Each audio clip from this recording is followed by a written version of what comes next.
The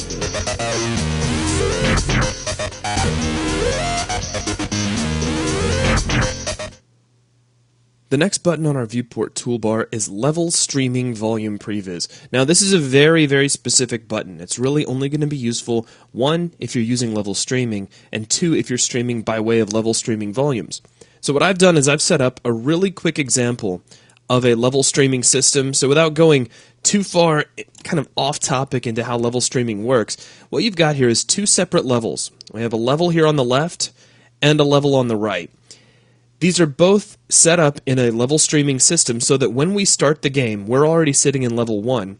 As we cross the little gantry, we pass into a level streaming volume, which will stream level 2 into memory so that we can use it. Now here's what this actually looks like while we play.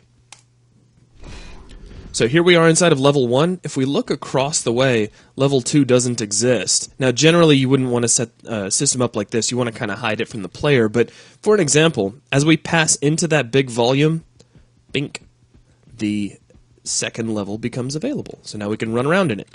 Now watch this. As we start to jump back out, once we clear that volume, once we step out of it, boom, the second level disappears.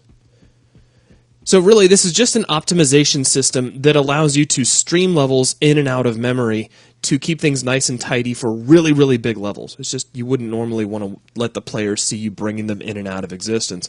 Now, that brings us back to the Level Streaming Volume Previs button.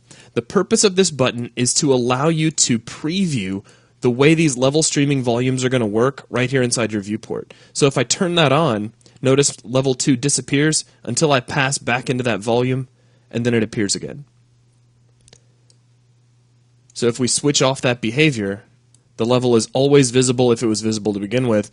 If it's invisible and we switch it off, then it's just going to remain invisible. So that's really all there is to the Level Streaming Volume Previs button. It's a very, very specific button, only usable when you're using level streaming and when you're handling level streaming through volumes. And that will wrap things up for this video.